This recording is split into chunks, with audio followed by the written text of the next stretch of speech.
አሬላው አጉር ተሰራንልህ ደሞ ምኑ ረምበላውን ቦምቦል ነው አለሚቱ በግሯ ነው የምታበቀው አሉ ታሽ በእናትህ አሬ ምሬ ነው ለዛ ነው ለካሩጥ ሩጥ የሚለኝ ላው አንድ ጥያቄ ልጠይቅህ ጠይቂ ምንድነው ብራዘር ኢትዮጵያ ውስጥ በሰላም ወጥቶ በሰላም የሚገባ ነገር ምንድነው ፀሐይ ነው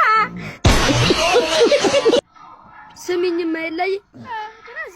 የኢትዮጵያ ህዝብ ግን ለምንድን ነው ዱባ ወጥ የማይወደው አራሱ ድሮ ቀርቷል በእናትህ አሁንሳ አሁን ማቀለም ብናገኝ እንበላለን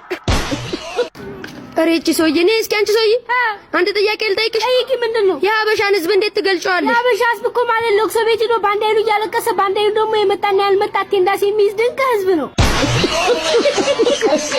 ላው አንድ ጥያቄ ልጠይቅሽ ጠይቂ ምንድነው ድሮ ፍቅር እውር ነበር ይላሉ አሁንሳ አሁንም አይኑን ታከመ ቤትና መኪና ማየት ጀምሯል አንቺ ብራዘር ምን እሺ ነው ፊትሽን ጥለሽዋልስ አረ ብራዘር ተኝማችሁ ጋር ተጣላሁኝ እኮ ምን እሺ በምን ምክንያት ፎቶ ላክልኝ አለች ከዛ ፕሮፋይሉ ላይ ያለልሽ አልኳት ፕሮፋይሉ ላይ ያለው መኪና ነው አለች ከፋችሁ ምስተኛ አልኳት ላው አሙና ነው ብቻህን የምትስቀው ዛሬ ያጋጠመኝም ብለግሽ ማለት ነው ምንድነው እስኪ ንገረኝ እስቲ እኮ በህልሜ ስገዛኛ ይኋላለችኝ እና ምን አልካት ማስተካከልሽ ደግሞ በሬ ስገዛሽ ታያለሽ አልኳት